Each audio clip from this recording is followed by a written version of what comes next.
अब आ रही माती। जी माता जी विजिबल है। जो थोड़ा सा इसमें नहीं हो पा रहा मेरे से ना।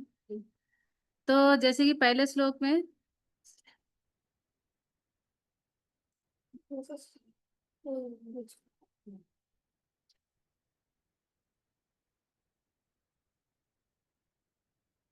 है ना, जैसे कि पहले श्लोक में ऋषि सामान्य रूप से लोगों के कल्याण के लिए चिंता करते थे, है ना। और उन्हीं का क्या दर्शाते, सेम दर्शिना, जैसे कि पहले मैंने बोला है कि सेम दर्शिना वह शब्द किसको दर्शाता है, जो सदैव जनता की भलाई की चाह रखता है।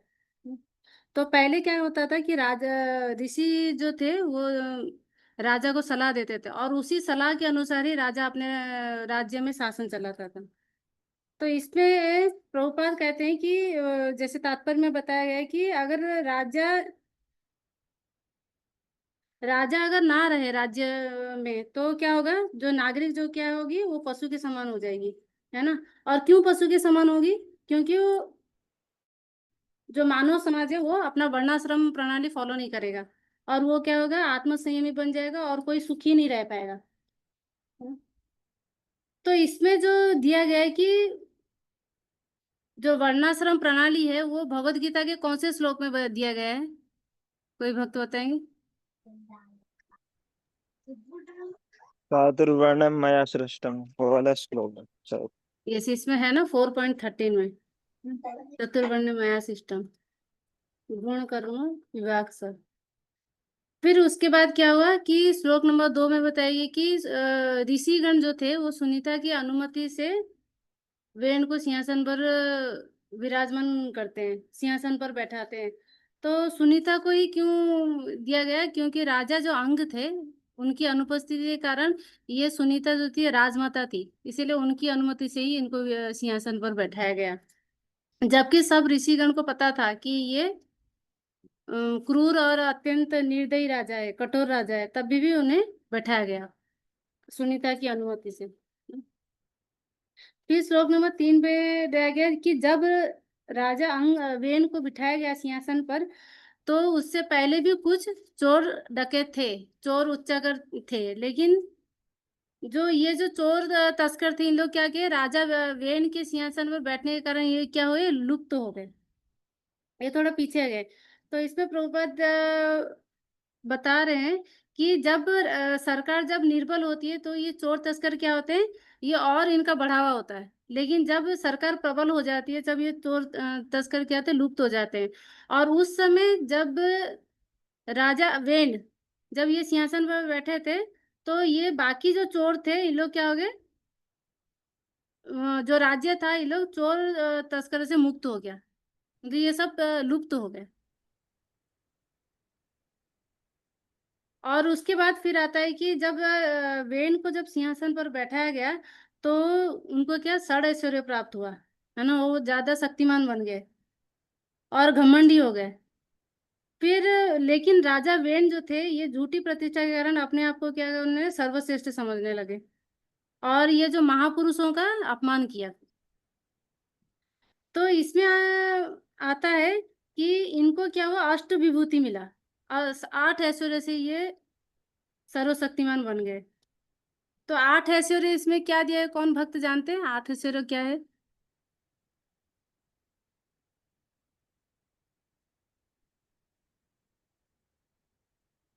माता जी अपने आप को छोटे से छोटा बना लेना, बड़े से बड़ा, ये सब। नहीं, 8 ऐश्वर्य इसमें है ना कि राजा जो वेन थे उनको अष्ट विभूति 8 ऐश्वर्य से ये सर्वशक्तिमान बन गए। तो 8 ऐश्वर्य से जो भगवान की तुल्य है ना, भगवान के पास है ना नाम जस वैराग्य, ये सब 6 है और 2 एक्स्ट्रा है उसमें। लेकिन ये क्या किया वेन, क्या किया, इस 8 ऐश्वर्यों का गलत फायदा उठाने लगा, है ना। अब उसमें कथा आती है ना कि बंदर के हाथ में अगर छुरी दिया जाए तो क्या क्या करेगा वो, उसका गलत ही फायदा उठाएगा। तो उससे योग्य तो नहीं था, लेकिन उन्हें क्या गया, सिंहासन में बैठने में तो उसके पास गलत फायदा उठाया और महापुरुषों का अपमान करने लगा। फिर इसमें आता है कि वो जो 8 ऐश्वर्य मिला उसको रखने की उसके पास क्षमता नहीं थी, और विचारवान न होने के कारण वो क्या गया, अपनी शक्ति का दुरुपयोग करने लगा। फिर श्लोक नंबर 5 में आता है कि जो राजा वेन था, जब चलता था, वो जब रथ पर चलता था, तब वो क्या होता था, हाथी की तरह जब राज्य में चलता था, तो पृथ्वी और आकाश ये दोनों क्या होते थे, कांपते थे, है ना, जब भी वो यात्रा करता था। फिर उसके बाद आता है कि राजा वेन जो थे,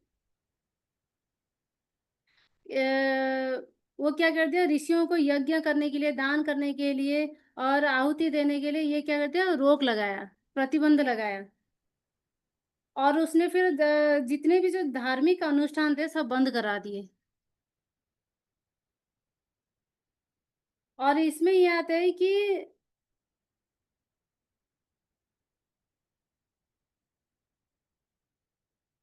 हाँ, इसमें आता है कि जो कुछ राजा वेन ने जो हजारों वर्ष पूर्व किया था, वह आज सारे संसार में नास्तिक सरकारों द्वारा किया जा रहा है। लेकिन जो बुद्धिमान मनुष्य है, उसे चाहिए कि अत्यंत वो गंभीरता पूर्वक वो क्या करे, कृष्ण भक्ति करे। और फिर वे ब्रह्मांड में व्याप्त दुखों से अधिक कष्ट उठाए बिना ही वो श्री भगवान के धाम को वापस जा सकता है ना। फिर उसके बाद डिस्कशन ये आता है कि जो ऋषिगण जब एकत्र हुए, फिर वेन का अत्याचार को देखकर निष्कर्ष ये निकाला कि संसार के जो मनुष्य पर जो संकट और विपत्ति आने वाली है, वो इन्होंने क्या, धार्मिक अनुष्ठान बंद करा दिया, इस वजह से ये हो रहा है।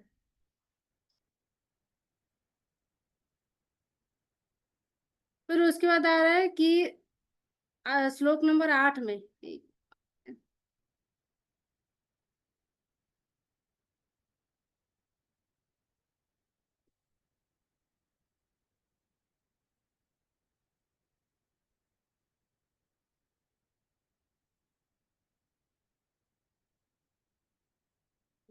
फिर उसके बाद आ रहा है कि श्लोक नंबर 8 में आ रहेगी कि ऋषियों ने परस्पर विचार विमर्श करके देखा कि जनता दोनों ओर से विकट स्थिति में है। और फिर जब वो किसी लट्ठे के दोनों सिरों पर अग्नि प्रज्वलित रहती है, तो बीच में क्या होती है, स्थित चींटियां अत्यंत विकट स्थिति में रहती है। तो ये एग्जाम्पल दे रहे हैं। और फिर इसी प्रकार से उस समय एक और अनुत्तरदायित्व राजा, और फिर दूसरी ओर क्या है, चोर उच्चकरों के कारण जनता अत्यंत विकट स्थिति में फंसी हुई है।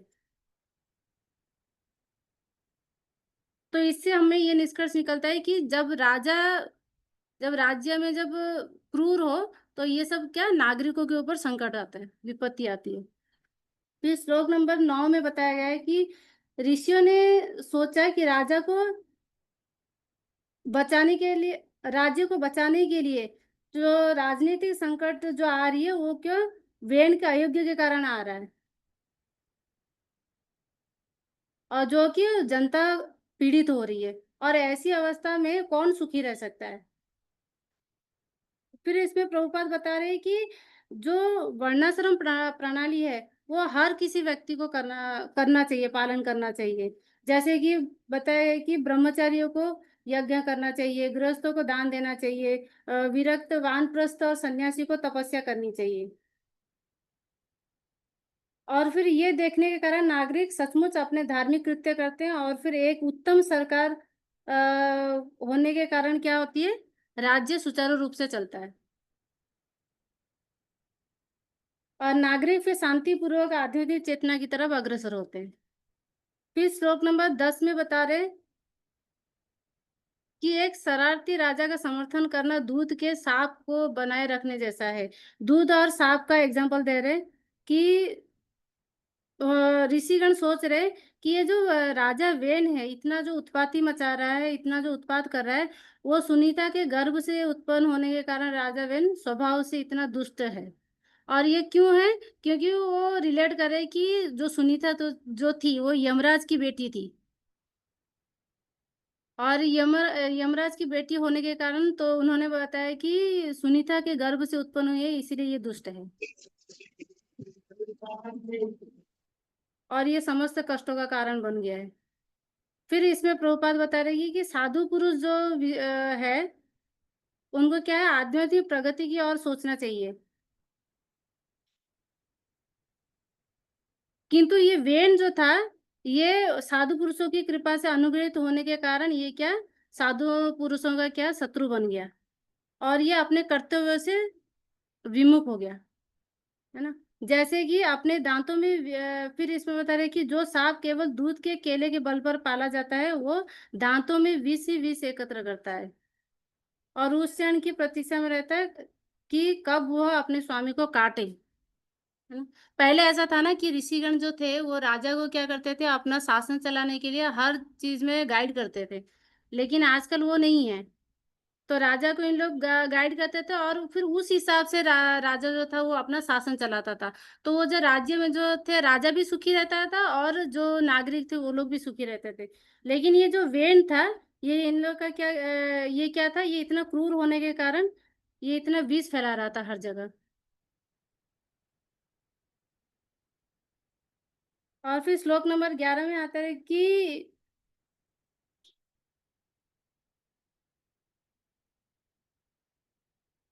हाँ, कि जो राजा वेन था, उसमें उसको नियुक्त इसलिए किया था कि नागरिकों की सुरक्षा करे, राज्य की सुरक्षा करे, लेकिन वो नागरिकों का ही शत्रु बन गया था। क्योंकि वो जब क्यों शत्रु बन गया था, क्योंकि वो महापुरुषों का जो गाइड जो दे रहे थे, वो शासन चलाने के लिए जो पथ प्रदर्शक थे, उनको वो क्या अवहेलना कर रहा था। तो इसमें प्रभुपाद बता रहे कि जो कर्म का नियम जो है, वो मनुष्य को क्या उत्पत्ति पुरुष की संगति से वर्जित करता है। तो हर एक जो मनुष्य को उसका क्या करना है, अपने अपने कर्म, अपने अपने वर्ण, अपने अपने आश्रमों के अनुसार जीना चाहिए। तो उससे क्या होगा कि वो उत्पत्ति नहीं मचाएगा। लेकिन वेण जो था वो क्या उससे वंचित था।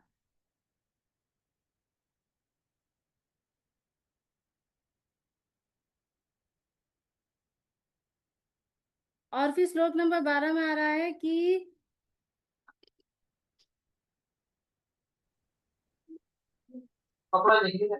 एक मिनट माता जी, ये मेरे से हो नहीं रहा है। हाँ, अब आया। फिर उसमें बता रहे थे, आगे डिस्कशन में ये आता है कि मुनिजन ने आगे सोचा कि निसंदेह हम इनके दुष्ट स्वभाव से भलीभांति परिचित हैं, लेकिन तो भी हम ही वेन को सिंहासन पर बैठाया, कि रानी सुनीता के गाइडेंस से, अनुमति से। तो यदि हम उसे अपनी सलाह मानने हेतु राजी नहीं कर लेते, तो जनता क्या करेगी, उसको दूर करेगी, और हम इस प्रकार से क्या करें, इस हम अपने तेज से उसे भस्म कर देंगे। तो इसमें प्रभुपाद बता रहे, पहले ऐसा था, जो ऋषिगण थे वो क्या करते थे, वो अपनी तपस्या से, अपनी तेज शक्ति से किसी भी राजा को भस्म कर देते थे। लेकिन आजकल ऐसा नहीं है। आजकल ऐसा क्यों नहीं है, क्योंकि कोई भी साधु पुरुष जो है वो शुद्ध नहीं है। और इसमें होता है, कलयुग में जो साधु पुरुष पूर्व की भांति शक्तिमान भी नहीं रह गए। और क्यों शक्तिमान नहीं रह गए, क्योंकि आध्यात्मिक तेज से पापी मनुष्यों को भस्म करने में समर्थन रहते थे पहले के जो ऋषिगण थे। लेकिन आजकल कोई आध्यात्मिक तेज की तरह कोई अग्रसर हो ही नहीं रहा है, इसलिए ऋषिगण के पास क्या है, वो वाली शक्ति नहीं रही पहले के जैसा। और फिर ऐसी परिस्थिति में साधु पुरुष को राजनीति में भाग ना लेकर हरे कृष्ण महामंत्र के जप में तल्लीन रहना चाहिए। और इसमें एक चीज ये भी है कि जो पहले के ऋषिगण थे, जब हम लोग किसी चीज का बलि चढ़ाते थे या किसी, तो उसके नेक्स्ट लाइफ का उद्धार के लिए उनके पास वो सिद्धियां होती थी। लेकिन आजकल क्या, बलि तो चढ़ाते, लेकिन किसी के पास क्या होती है, सिद्धियां नहीं होती है। और इसीलिए क्या करते हैं कि जनता क्या करती है, दुखी रहती है इससे। तो ये सब ना करते हुए, इसमें प्रभुपाद बता रहे थे, केवल जो चैतन्य महाप्रभु ने दिया, हमें सिर्फ हरे कृष्ण महामंत्र में ही तल्लीन रहना चाहिए।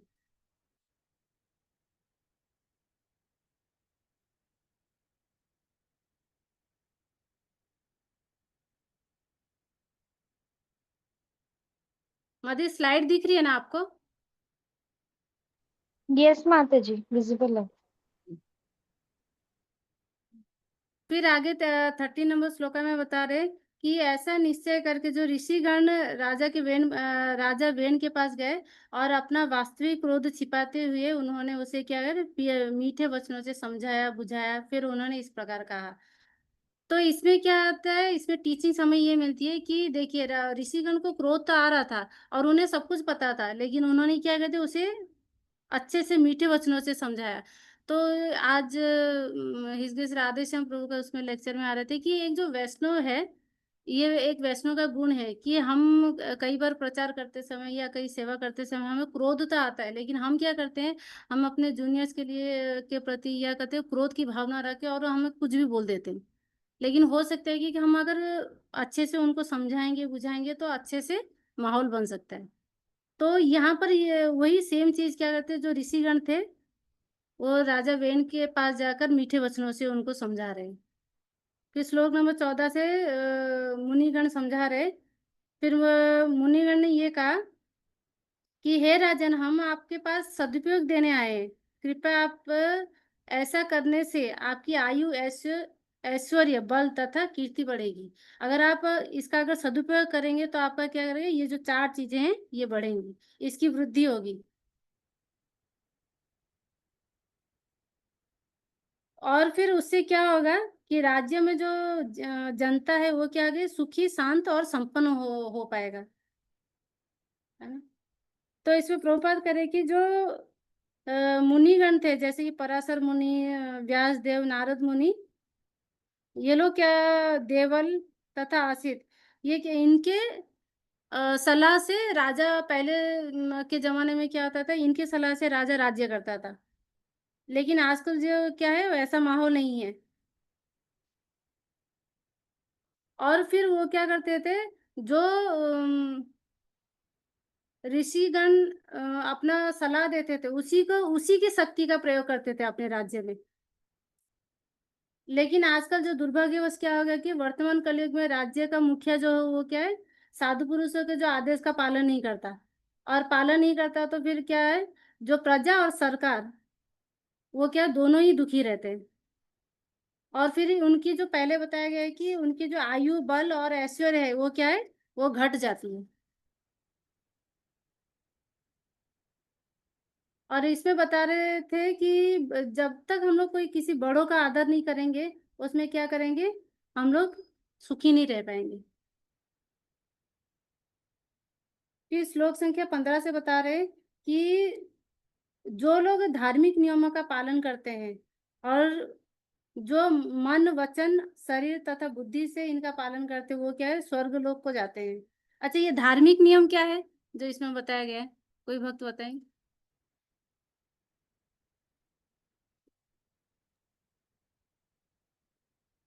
हरे कृष्णा। माता जी, धर्म अर्थ काम मोक्ष नहीं, इसमें बताया या गया चार ना। या वर्णाश्रम? हाँ, वर्णाश्रम। इसमें बताया गया माता जी, मन वचन और बुद्धि, शरीर तथा बुद्धि से उनका पालन करना चाहिए। हाँ, और इसका लेकिन इसको फॉलो करने का उद्देश्य क्या है, इसका फॉलो करने का उद्देश्य ये है कि हम पूर्ण पुरुषोत्तम भगवान की किस तरीके से पूजा सेवा करते हैं, करें। किस तरीके से समर्पण करते हाँ हैं, है ना। हाँ, और तो वो क्या इसमें हाँ करते हैं, ऐसे जो ही जो भगवान इसका की सेवा पालन करना करता है है। वो क्या करते हैं, स्वर्ग लोक को जाते हैं। तो इसमें प्रभुपाद बता रहे हैं कि राजा और सरकार ये दोनों जो है क्या धार्मिक जीवन बिताकर एक उदाहरण स्थापित करना चाहिए, जो कि आजकल के जमाने में नहीं है। तो इसलिए और इसमें बताएगी कि धर्म हम लोग कोई भी कार्य करते हैं, धार्मिक काम करते, तो हमारा उद्देश्य क्या होना चाहिए, ये कि केवल केवल भगवान कृष्ण की प्रसन्नता, है ना। और हमें कभी भी दिखावटी नहीं करना चाहिए, मनुष्य को कभी भी धार्मिक जीवन में कभी भी दिखावटी नहीं करना चाहिए, दिखावटी जीवन कभी बिताना नहीं चाहिए। और जब हम दिखावटी नहीं करेंगे तब हम क्या करेंगे, ये जो मन वचन शरीर ये क्या बुद्धि से क्या होगी, हम लोग भक्तिमय सेवा कर सकते हैं। तो ये जो आ रहा है ये दिखावटी जीवन क्या है, जैसे कि हम लोग का प्रैक्टिकल लाइफ में हम लोग देखें तो कभी कभार हम लोग कंठी माला पहन लेते हैं, तिलक कर लेते हैं, सब कुछ कर लेते हैं, बाहर से तो हम लोग वैष्णव दिखते हैं, लेकिन अंदर से हम लोग क्या करते हैं, किसी के प्रति ईर्ष्या होती है, किसी के प्रति द्वेष होता है, या तो किसी को कठोर वचन ऐसे बोल दिए कि वो आगे हमें कभी मतलब अपना चेहरा देखना भी पसंद नहीं करेगा। मतलब इस तरीके की लाइफ हमें कभी जीना नहीं चाहिए ना। और फिर इसमें ये आता है कि जो और जो हाँ जो भी ऋषिगण जो आदेश दे रहे हैं वो क्या है, वे सरकार के प्रमुख के लिए पथ प्रदर्शक का काम करेंगे कि उसे किस प्रकार अपनी शासन शक्ति का उपयोग करना चाहिए, जिससे कि ना केवल वो अपने जीवन में नहीं और ये मृत्यु के बाद भी वो काम आ सकता है ना। और फिर श्लोक नंबर 16 में आ रहा है कि मुनिगण क्या आगे कह रहे हैं कि हे महान वीर, आपको सामान्य जनता के आध्यात्मिक जीवन को विनष्ट करने में निमित्त नहीं बनना चाहिए आपको, जबकि उनके यदि आपके कार्यों से उनका आध्यात्मिक जीवन विनष्ट हो जाएगा तो आप क्या होंगे, ऐश्वर्यपूर्ण और राजोचित पद से नीचे गिरेंगे, है ना। तो एक राजा देखिए कितना उसकी जिम्मेदारी है कि अगर वो किसी धार्मिक अनुष्ठान करने से उनको प्रतिबंध लगाता है तो उसका क्या करे, ये जो ऐश्वर्यपूर्ण जितना भी उसको ऐश्वर्य प्राप्त हो वो क्या करे, उससे वो नीचे हो जाए, मतलब एक तरीके से फॉल डाउन हो जाएंगे, है ना। तो वैसे ही हम लोग देख रहे थे कि प्रैक्टिकल लाइफ में हम कभी भी देखिए किसी को कुछ प्रति अपराध करते हैं, खास करके वैष्णव अपराध करते हैं, तो हमारा क्या होता है, फॉल डाउन होता है। कैसे कि हम जब जपा करते हैं, हम जब साधना करते हैं, हम जब हियरिंग रीडिंग करते हैं, तो हमारा क्या होता है, वही दिमाग में चलता रहता है ना। तो ये इसका हमें खास करके ध्यान रखना चाहिए, जो कि राजा वेण के साथ हुआ वैसे हमारे साथ ना हो। और इसमें बताया गया कि ये क्यों ऐसा हुआ, क्योंकि राजा वेन जो था वो स्वार्थ की भावना रखता था, जबकि हमें निस्वार्थ भावना से हमें किसी की भी सेवा करना चाहिए। एक राजा को भी क्या होना चाहिए, निस्वार्थ भाव से सेवा करना चाहिए, अपनी इंद्रिय तृप्ति के लिए सेवा नहीं करना चाहिए।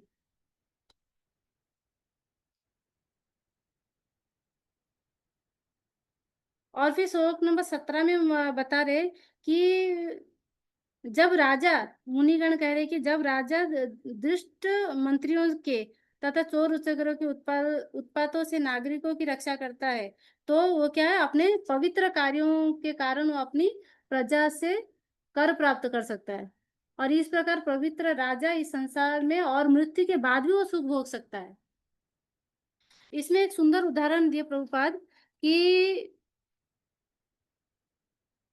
यदि राजा एक राजा का क्या कर्तव्य होता है, मतलब राजा हो, एक लीडर हो या सरकार हो, उसका क्या जिम्मेदारी होती है, उसका वर्णन इतना अच्छे तरीके से बताया श्लोक नंबर 17 में कि यदि अगर राजा नागरिक की अच्छे तरीके से सेवा नहीं कर सकता, उनको किसी संकट से बचा नहीं सकता, उनको चोर तस्कर से बचा नहीं सकता, तो वो क्या करते, उसे क्या, उसे कर वसूल करने का कोई अधिकार नहीं है। और जो राजा सरकार पर कर लगाती है वह कर तभी ले सकती है जब वह सरकार या राजा नागरिकों के चोर उच्चगरों से रक्षा कर सकते हैं, जब वो कर वसूल करते हैं, जब उसके पास कैपेसिटी हो कि वो पब्लिक की रक्षा कर सकते हैं, तभी उसको अधिकार है कि वो कर वसूल करेगा, नहीं तो तब तक उसका अधिकार नहीं है। जो कि इसमें 12 स्कंद में भी इसका वर्णन आया है कि इसमें कहा गया कि प्रजास्ते भय शिष्यन्ति म्लेच्छ राज्यन रूपिणः, मतलब जो ये जो दम्भी म्लेच्छ राजा है, राजा कहकर अपनी प्रजा को सताएंगे और उनकी प्रजा का व्यवहार अत्यंत निम्न स्तर का होगा, उनकी गति क्या होगी, निम्न स्तर का होगी। जो कि आजकल जैसे हम लोग है ना कि पब्लिक क्या करती है, जिससे प्रॉफिट होती है, जिससे फायदा होती है, उसी सरकार को वोट दे देती है। तो इसमें प्रभुपाद यही कह रहे हैं कि जो आजकल की जो जनता है कि यही करती है, वो क्या मुझे उसके योग्यता को देखकर उसे वोट नहीं देती है, उसकी क्या होती है, हमें इस सरकार से मिला तो इसको, ये हमें फ्री में चावल दे रहे हैं, ये हमें गेहूं दे रहे हैं, तो उसको ही वोट डालते हैं, जबकि ये सही नहीं है। और जो कि इससे क्या होता है, इससे जो जनता है और प्लस जो सरकार, ये दोनों ही दुखी रहते हैं।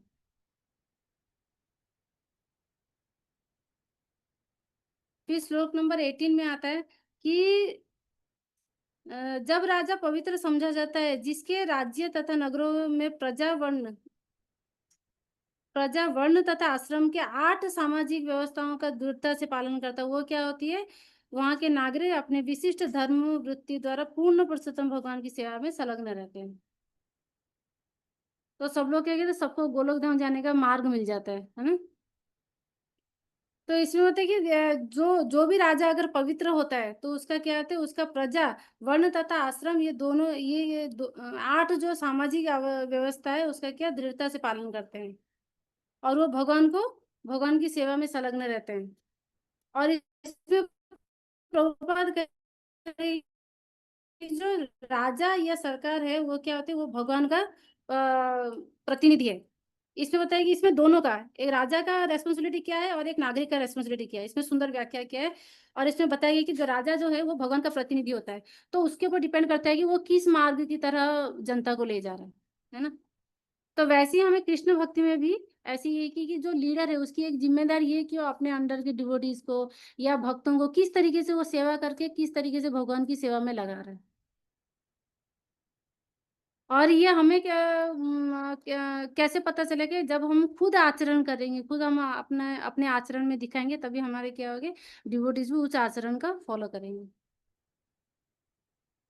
जिस तरीके से ऐसा यहाँ पे दिया गया है कि ब्राह्मण, क्षत्रिय, वैश्य, शूद्र और ब्रह्मचर्य, गृहस्थ, वानप्रस्थ, संन्यास, ये 4 वर्ण 4 आश्रम, ये तीनों ये 8 क्या है, ये तब तक उस समाज में सच्चा मानव नहीं कहा जा सकता, न मानव जीवन के चरम उद्देश्य की ओर अग्रसर ही हुआ जा सकता है। मतलब जब तक ये फॉलो नहीं होगा ना, उसे मानव समाज में एक मतलब मानव की तरह मनुष्य ही नहीं रहेगा वो, ये कहना चाह रहे प्रभुपाद। और एक सरकार का क्या कर्तव्य है कि वो देखे कि अपने जनता जो है वो क्या है, ये वर्ण और आश्रम का पालन कर रहा है या नहीं कर रहा। और ये फॉलो करने से ही क्या है, हम वापस गोलोक धाम जाने का हमारा मार्ग खुल जाता है।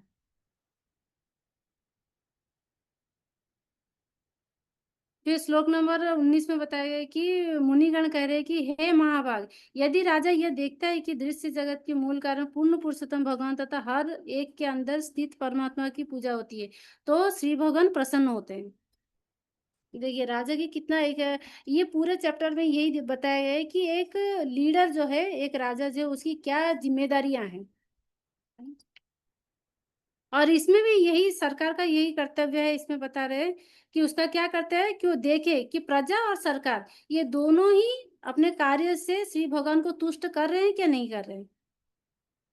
यदि सरकार या राजा को पूर्ण पुरुषोत्तम भगवान का जो कि दृश्य जगत के मूल कारण है कोई अनुमान नहीं होता, और विश्वात्मा अर्थात प्रत्येक आत्मा के परमात्मा और भूत भावन का ज्ञान नहीं होता, तो वो सुख की संभावना ही नहीं रहती उसमें। और फिर उसके बाद निष्कर्ष क्या निकलता है कि वो बिना भक्ति किए ना तो वो प्रजा ना तो सरकार किसी प्रकार भी सुखी नहीं रह सकती।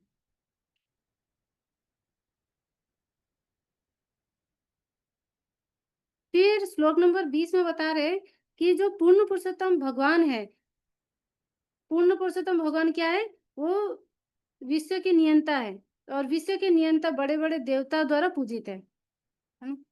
फिर इसमें प्रभुपाद बता रहे हैं कि जब वे प्रसन्न हो जाते हैं, जब भगवान प्रसन्न हो जाते हैं तो कुछ भी प्राप्त करना दुर्लभ नहीं रह जाता।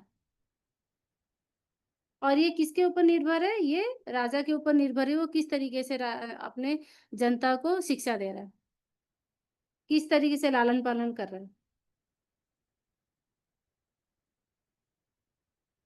फिर इस श्लोक में बताया गया है कि वेदों में भी कहा गया कि एको बहुनाम यो विदधाति कामम, है ना। वेदों से पता चलता है कि श्री भगवान सबकी आवश्यकताओं को पूरा करते हैं। हम सचमुच ही देखते हैं कि निम्न पशु पक्षी तथा मधुमक्खियों के पास कोई व्यवसाय या काम धंधा नहीं होता, तो भी भोजन के अभाव से वे मरते नहीं है। भगवान सबकी रक्षा करते हैं। और प्रभुपाद इसमें बता रहे कि विश्व की इस परिस्थिति को सुधारने के लिए लोगों को कृष्ण भावनामृत की शिक्षा देनी चाहिए। और श्लोक संख्या 21 में बताया गया है कि जो मुनिगण है वो बता रहे कि हे राजन, पूर्ण पुरुषोत्तम भगवान प्रमुख अधिष्ठाता देवों सहित समस्त लोकों में समस्त यज्ञों के फल के भोक्ता हैं। तो परमेश्वर तीनों वेदों के सार रूप है, वे हर वस्तु के स्वामी हैं और सारी तपस्या के परम लक्ष्य केवल भगवान है।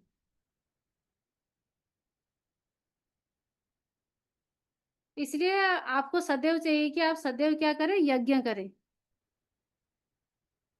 और श्लोक संख्या 22 में बताया गया कि जब तुम्हारे राज्य के सारे ब्राह्मण यज्ञ में संलग्न होने लगेंगे तो श्री भगवान के सांस समस्त देवता उनके कार्यों से प्रसन्न होकर आपको मनवांछित फल देंगे।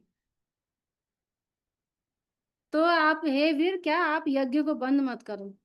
तो फिर आगे ऋषिगण इतना अच्छे से समझा रहे, लेकिन राजा वेन जो था इतना क्रूर व्यक्ति था कि एक शुद्ध भक्त समझाने के बावजूद भी उसे नहीं समझ में आता।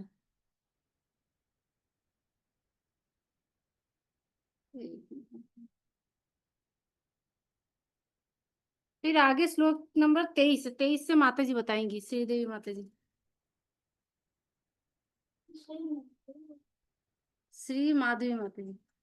हरि बोल, हरि बोल। थैंक यू माता जी। अरे मैं स्लाइड नहीं हरि देख रही थी बोल, क्या? हरि बोल, हरि बोल, ये यूएस में हरि बोल, हरि बोल, हरि हरि बोल।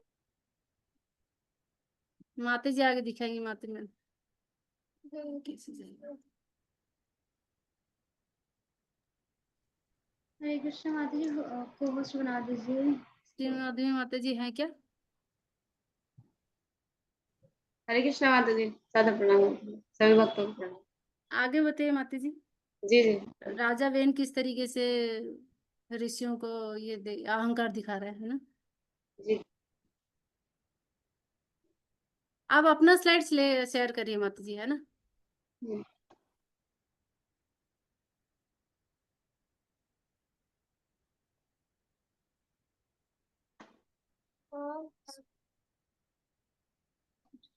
द स्लाइड विजिबल है? यस माता जी, दिख रहा है।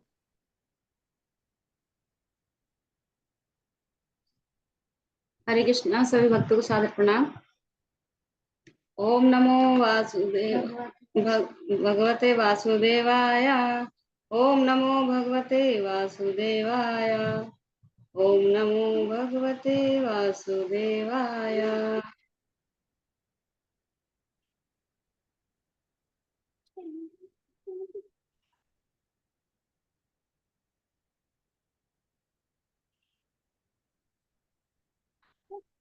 तो अब आगे वेन कह रहे हैं इसमें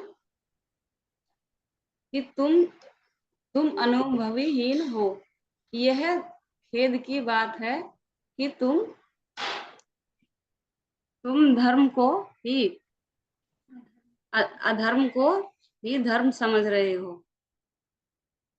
अपने असली पति मतलब वो कह रहे हैं कि असली पति मुझको त्याग कर किसी पर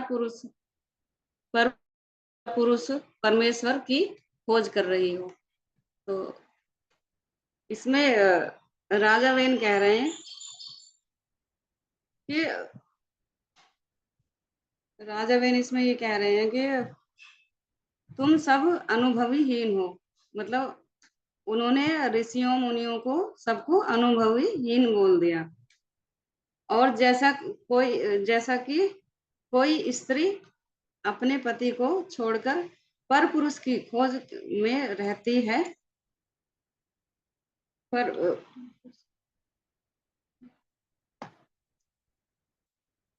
पुरुष की खोज में रहती है परमेश्वर। तो 24 श्लोक में राजा ही अपने आप को परमेश्वर कह रहे हैं। मतलब वो कह रहे हैं कि मैं ही परमेश्वर हूँ। अज्ञानतावश राजा की पूजा नहीं करते। जो वास्तव में परमेश्वर हैं वे न तो इस लोक में और न परलोक में सुख का अनुभव कर सकते हैं। यहाँ पर यह कह रहे हैं कि यह वेन अपने आप को भगवान घोषित करता है यहाँ पर, और कहता है कि जो व्यक्ति मेरी पूजा नहीं करेगा न तो उसे इस लोक में और न ही परलोक में सुख का अनुभव करेगा वो।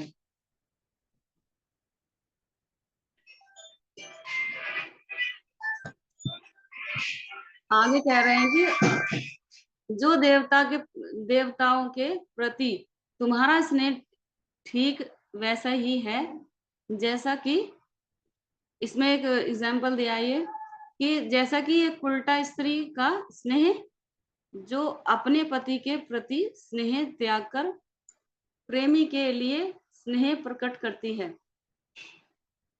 तो इसमें ये बता रहे हैं कि उनको उल्टा कहकर इसमें एग्जाम्पल के द्वारा बता रहे हैं। तो इसमें कह रहे हैं कि तुम सब उल्टा स्त्री के समान हो तो देवताओं के पास, हाँ, उल्टा स्त्री के समान हो जो अपनी पति मतलब कि मुझको छोड़कर देवताओं के पास क्यों जाना है, मतलब भगवान की या कृष्ण की विष्णु की क्यों पूजा करनी है, ये कह रहे हैं।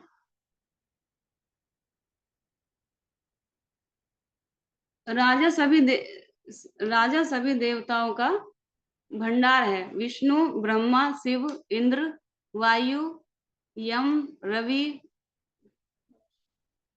वर्षा देवता, कुबेर, सोम, पृथ्वी देवता, अग्नि, वरुण और अन्य सभी जो राजा को आशीर्वाद या श्राप देने में समक्ष हैं।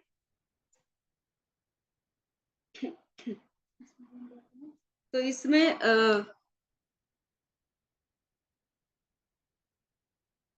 ये बता रहे हैं कि मैं ही भगवान हूँ, मतलब वो अब ये जो वेन है, मतलब इनकी बुद्धि भ्रष्ट हो चुकी है, तो अब ये बोल रहे हैं कि मैं ही भगवान हूँ, सारे देवता मेरे अंदर ही हैं, तो तुम मेरे पास आओ और अलग से देवताओं के पास क्यों जाना है, मतलब उनकी पूजा क्यों करनी है, ये कह रहे हैं मेरी ही पूजा करो। मतलब वो कह रहे हैं कि राजा के अंदर सारे देव हैं। हालांकि जो राजा होता है वह भगवान का प्रतिनिधि होता है, पर वह एक अच्छा राजा होना चाहिए जो कि वेन नहीं था।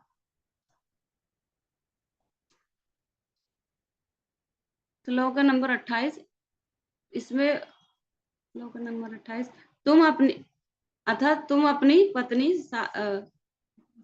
अपनी सारी भेंटों के साथ मेरी आराधना करो और ईर्ष्या त्याग दो। मेरे सिवा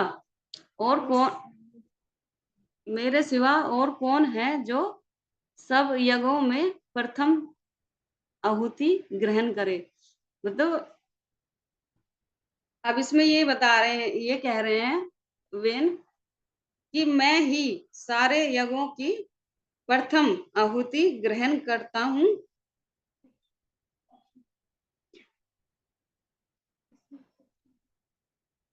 तो इसमें एक क्वेश्चन आता है, कोई भक्त बता सकते हैं कि इसमें भगवत गीता के कौन से श्लोक में बोलते हैं कि मैं ही सारे यज्ञों का भोक्ता हूँ। भोक्ताराम यज्ञ भोक्ताराम यज्ञ तपसाम सर्वलोकम 5.29 भोक्ताराम यज्ञ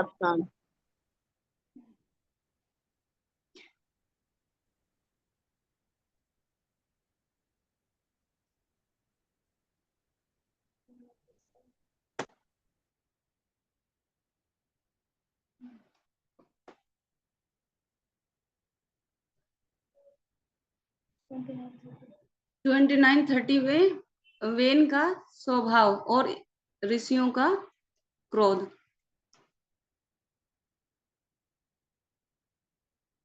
वेन एक बहुत ही मूर्ख व्यक्ति था, उसकी बुद्धि भ्रष्ट हो गई, और क्योंकि वो अपने आप को भगवान मान बैठा था, मतलब वो अपने आप को भगवान समझने लगा। पहले भी पहले भी ऐसे अनेक असुर हुए हैं। तो यहाँ पर जो अपने आप को भगवान समझते थे, तो यहाँ पर बताया गया कि पहले भी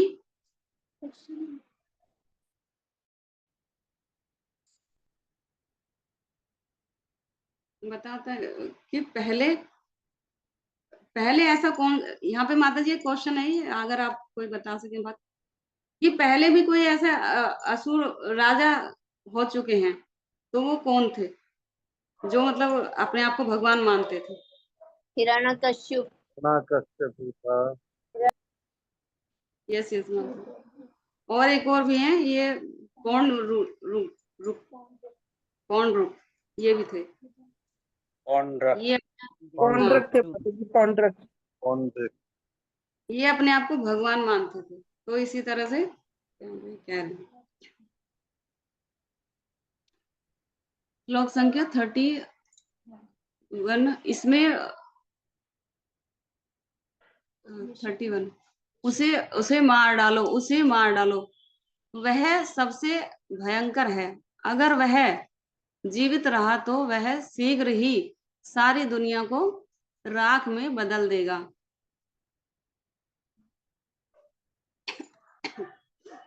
तो यहाँ पे ये साधु पुरुष वेन को मार डालना चाहते हैं, क्योंकि अगर उसको नहीं मारा तो वह पूरी दुनिया को राख कर देगा।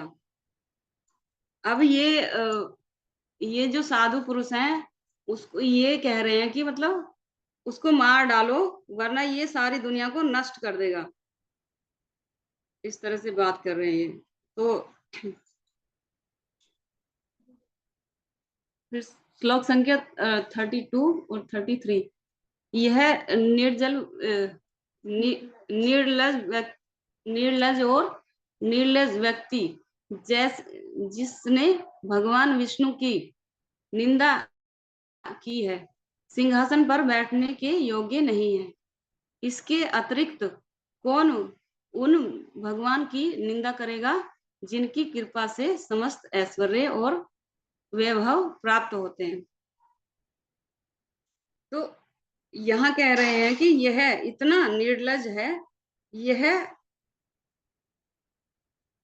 उन भगवान की भी निंदा कर रहा है जिसने इसे सब कुछ जिससे इसे सब कुछ प्राप्त हुआ है। इसको मार डालना ही उचित है। तो यहाँ सब ऋषिगण यही सोच रहे हैं कि इसको मार डालना ही उचित है, ये भगवान की निंदा कर रहा है। और यहाँ पे ऐसा मतलब ऋषिगण जो होते हैं, जो वो अपनी तो मतलब इंसल्ट बर्दाश्त कर सकते हैं, मतलब उनको कुछ कहें तो वो कुछ भी नहीं कहते, वो शांत रहते हैं।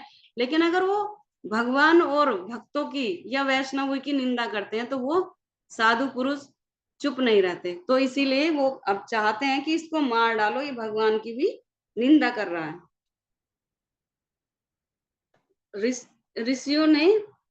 ऋषियों द्वारा वेन का वध।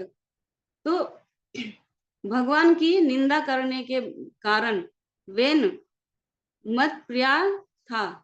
अब ऋषियों ने अपना गुप्त क्रोध प्रकट करते हुए बिना किसी शस्त्र के केवल क्रोध भरे वचनों हुंकारे से ही वेन का वध कर दिया। वैसे तो मृत तुल्य पहले ही था वो, क्योंकि भगवान और संतों वैष्णवों की निंदा कर रहा था। तो मृत्युल्य तो वो पहले हो गया। जो भगवान की भत्सना करेगा, जो वैष्णवों का अपमान करेगा, तो वो पहले ही मृत्युल्य हो जाएगा। तो वो पहले से ही मरा हुआ था, लेकिन फिर ऋषियों ने उसको हुंकार से मार डाला, उसका वध कर दिया। वेन का मृत शरीर सुरक्षित रखना ऋषियों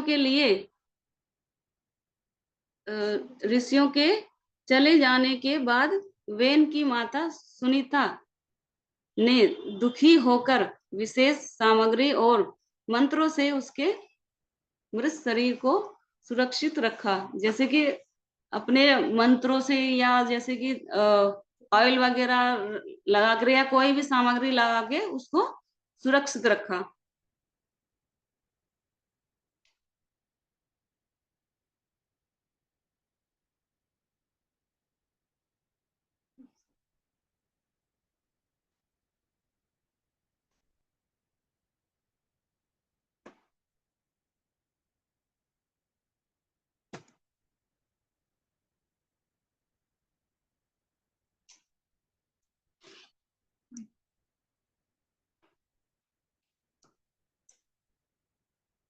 तो उसको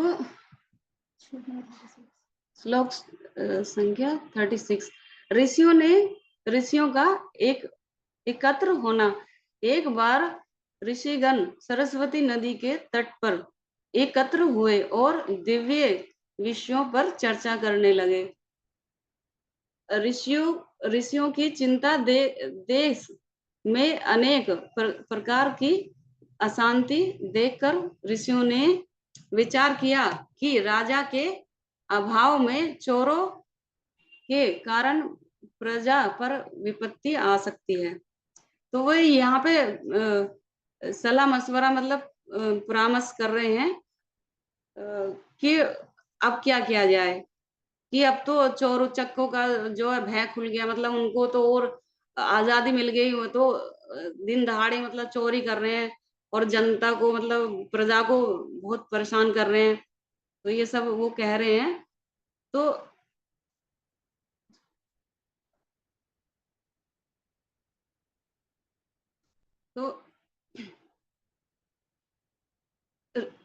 ऋषियों को फिर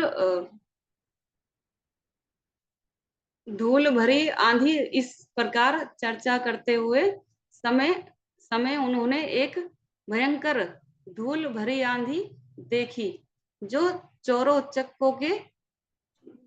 और बदमाशों द्वारा नागरिकों को लूटने के कारण उत्पन्न हुई थी।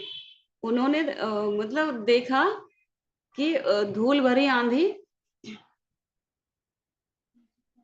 एक मिनट,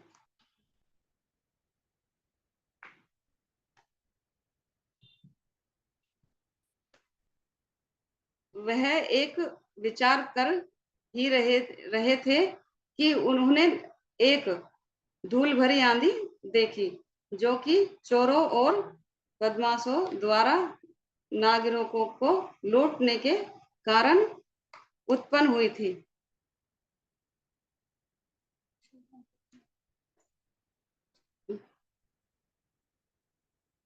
श्लोक संख्या 41।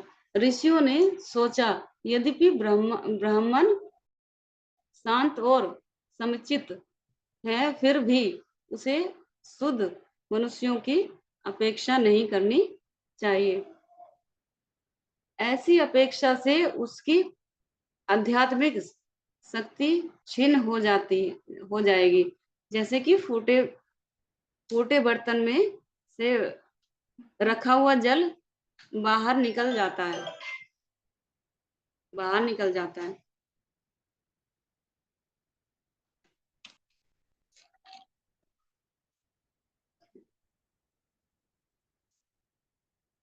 जो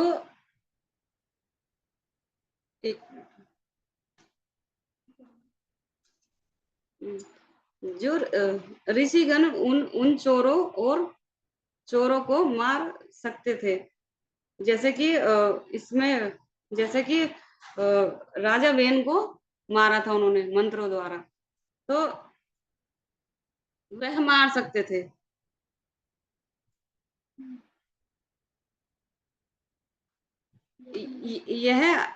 लेकिन अनुचित समझकर यह अनुचित है, यह तो क्षत्रियों का काम है। वह मौन रह गए।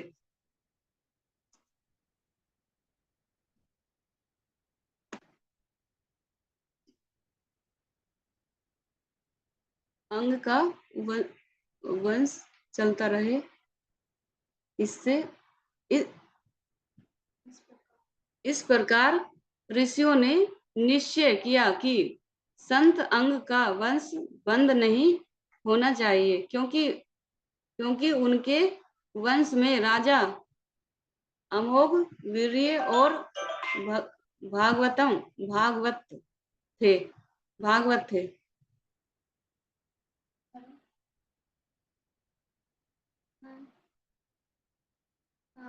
तो यहाँ ऋषियों ने यह विचार किया कि राजा अंग का वंश बहुत ही शुद्ध साधु पुरुष का है, क्योंकि वह ध्रुव महाराज से आ रहा है। इसको ऐसे नष्ट नहीं होना चाहिए, मतलब होने देना चाहिए। एक वंश, या हम बोल सकते हैं कि वीर्य शुद्ध होता है जो गर्भदान संस्कार से लेकर सारे संस्कार अच्छे से होते हैं। तो यहाँ पे क्वेश्चन आता है, कोई बताएगा कि वेन जो है वो कौन सी पीढ़ी में आते हैं, मतलब कौन सी पीढ़ी है ध्रुव महाराज की? ध्रुव महाराज के वंशज है माता जी। हाँ वही माता जी, वही कह रहे हैं कि कौन से वंशज, मतलब कौन सी पीढ़ी है ये? चौथी पीढ़ी है क्या? चौथी है माता जी। और कोई बताएंगे माता जी? हाँ, तो ये माता जी 5वीं पीढ़ी है। ओके।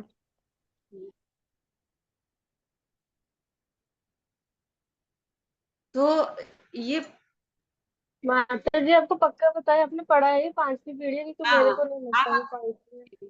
जी पढ़ा है माता जी। ठीक है माता जी, मेरे को भेजिएगा कहाँ से आपने पढ़ा था, ठीक है? ओके। ठीक है हाँ।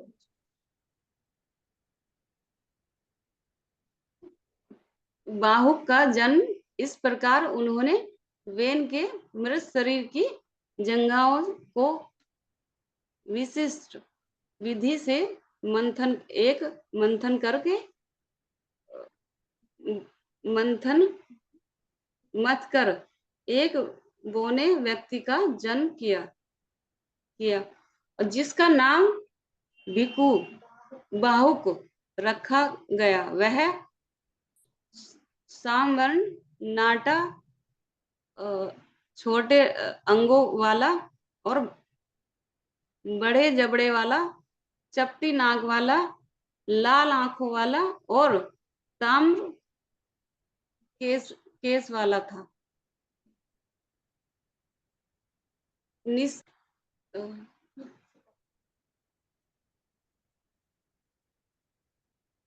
तो ऋषियों ने राजा वेन के मृत इसमें ऋषियों ने राजा वेन के मृत शरीर से, जो उसकी माता ने सुरक्षित करके रखा था, एक बाहुक नाम के व्यक्ति को प्रकट किया। उसकी जांग का मंथन करके 45 श्लोक में बता रहे हैं। ऐसे करके यहाँ से निषाद जाति का जन्म हुआ। 46 श्लोक में बता रहे हैं, वेन के जांग से जन्म लेते ही उसने वेन के सारे पाप के फलों को ले लिया। इसलिए निषाद जाति पाप कर्म में लगी रहती है और हमेशा जंगल में रहती है, जंगल पहाड़ों पर पाई जाती है। पर यहाँ श्रील प्रभुपाद बता रहे हैं, मतलब तात्पर्य में, कि पर ऐसा नहीं है कि वह भक्त नहीं बन सकते, भक्त नहीं बन सकते, वह भी भक्त बन सकते हैं। एक शुद्ध भक्त की कृपा से वो भक्त बन सकते हैं। भगवान भी भगवत गीता में बोलते हैं कि चाहे वे स्त्री हो, शूद्र हो, वैश्य हो या पाप योनि, सब उनकी भक्ति कर सकते हैं। आप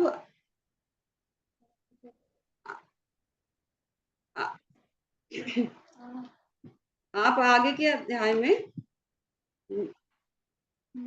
महाराज पृथु के जन्म के बारे में जानेंगे। हरे कृष्णा माता जी, मुझसे वैसे तो त्रुटि हुई है, क्षमा कीजिएगा। हरि बोल, हरि बोल, हरि बोल। हरि बोल। हरि बोल, हरि